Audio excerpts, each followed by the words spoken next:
On va décrypter ensemble l'histoire de la lutte pour le contrôle de l'Afrique du Sud. C'est un récit en 3 temps. On va voir comment le combat a d'abord été une guerre pour les esprits sous l'apartheid, puis une lutte armée pour la libération, avant de se transformer en une bataille acharnée pour les ressources mêmes de l'État. C'est une histoire de pouvoir, d'idéologie et au final de trahison. Pour commencer, il faut écouter cette phrase. Prononcée par Hendrik Verwoerd, l'un des grands architectes de l'apartheid, ce n'est pas juste une déclaration politique, non, c'est bien plus que ça. C'est la pierre angulaire de tout un système pensé pour séparer physiquement les gens, bien sûr, mais surtout pour contrôler leur façon de penser. En fait, c'était ça, le cœur du pouvoir de l'apartheid. Bien plus que les lois de ségrégation.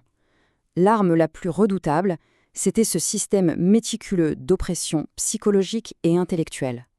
L'idée, c'était de formater les esprits dès l'enfance pour qu'ils finissent par accepter la hiérarchie raciale comme quelque chose de naturel, d'inévitable. Ce qui est absolument terrible et, d'une certaine manière, fascinant dans cette phrase, c'est à quel point c'est direct. Verwoerd admet, noir sur blanc, que le but de l'éducation bantoue, c'était de brider les aspirations. Pour lui, donner une éducation européenne à un Africain, c'était presque cruel, parce que ça lui donnait des rêves qu'il ne pourrait jamais atteindre dans la société de l'apartheid. Le but, c'était de tuer l'espoir dans l'œuf. Et cette approche, elle ne sortait pas de nulle part. Les sources qu'on a analysées montrent un parallèle assez glaçant avec l'éducation dans l'Allemagne nazie. Dans les 2 cas, le système visait à anéantir la pensée démocratique, la liberté d'expression, l'esprit critique, tout ce qui fait un citoyen libre. Le but était d'inculquer une idéologie fasciste où l'individu n'a de valeur que s'il sert l'État et sa doctrine raciale. Alors, pour que ce soit bien concret, on voit que cette idéologie s'infiltrait absolument partout. Prenez le métier d'infirmière. Le gouvernement a justifié des registres séparés pour les infirmières blanches et non blanches, en expliquant que si elles portaient le même insigne ou si elles partageaient un café, ça mènerait à l'égalité sociale. Et ça, c'était inacceptable. Ça montre bien que l'objectif était de détruire à la racine toute idée d'égalité professionnelle. Face à un système pareil, évidemment, la résistance s'est organisée, y compris la lutte armée. Mais attention, il faut se méfier de l'image d'Épinal, de l'histoire héroïque et simple. Pour celles et ceux qui l'ont vécu, la réalité du combat était souvent confuse, ambiguë et tout sauf unifiée.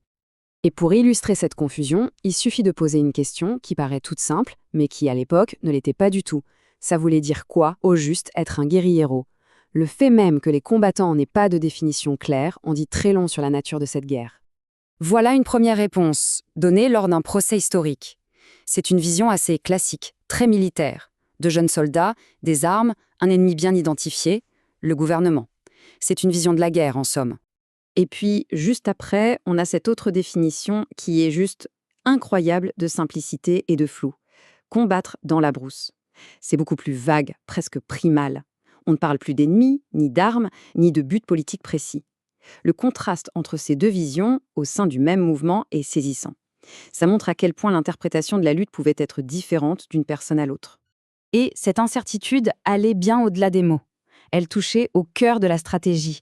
Est-ce qu'on voulait juste faire pression sur le gouvernement pour qu'il se réforme, ou est-ce qu'on voulait le renverser complètement? Et si oui, comment? Pour beaucoup de combattants sur le terrain, cette question fondamentale n'avait pas de réponse claire, ce qui écorne un peu le mythe d'une mission unique et partagée par tous. Allez, on avance dans le temps. On arrive à l'ère post-apartheid. La lutte est gagnée, la démocratie est là.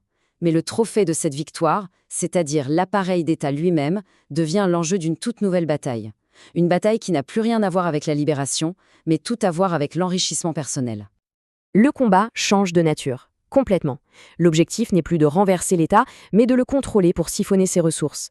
Les joyaux de la couronne, les grandes entreprises publiques comme Eskom pour l'électricité ou Transnet pour la logistique, deviennent les cibles de ce qu'on va appeler la capture de l'État. Regardons un exemple pour bien comprendre le mécanisme. C'est un cas d'école. Une famille proche du pouvoir, les Gupta, veut acheter une mine de charbon. Problème, il leur manque 660 millions. Et là, comme par magie, Eskom, l'entreprise publique d'électricité, leur fait un prépaiement de 660 millions de rand pour du charbon qu'ils n'ont même pas encore. En gros, c'est l'argent public qui a servi à financer une acquisition privée. C'est aussi simple et brutal que ça. Et attention, l'affaire Optimum, ce n'était pas un coup de chance ou un accident. C'était l'application d'une véritable stratégie pensée et systémique. L'idée était de placer des gens de confiance, des alliés, à des postes clés dans les conseils d'administration. Une fois en place, ces personnes s'assuraient que les gros contrats allaient toujours aux bonnes entreprises, tissant une immense toile de corruption.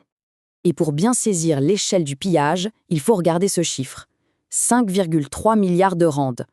c'est le montant estimé des pots de vin juste pour un seul contrat, celui des locomotives de Transnet. Un seul contrat. Ce n'est que la partie visible de l'iceberg, mais ça donne le vertige et ça montre l'ampleur des sommes qui ont été détournées. On arrive donc à la fin de ce parcours. Et il est temps de mettre face à face les idéaux qui ont porté des décennies de lutte et la réalité qui a suivi, celle de la capture de l'État. Le contraste est violent, et pour tout dire, il est tragique. Voilà, tout est là. D'un côté, il y avait la promesse, la fin de l'oppression, la dignité pour toutes et tous, le pouvoir au peuple. Et de l'autre, la réalité pour beaucoup, le pillage systématique des ressources, l'impunité pour une nouvelle élite et, au final, une démocratie affaiblie par la corruption. C'est cet écart, ce gouffre entre la promesse et la réalité qui constitue le drame de l'Afrique du Sud post-apartheid. Tout ça nous laisse avec une question fondamentale, une question qui reste ouverte. Le combat pour la libération, c'était pour prendre le contrôle de l'État et le mettre au service du peuple. Mais que se passe-t-il quand cet État, si chèrement conquis, est capturé et utilisé pour exploiter ce même peuple? Est-ce que la lutte pour la liberté est un jour vraiment terminée? C'est sur cette interrogation qu'on va se quitter.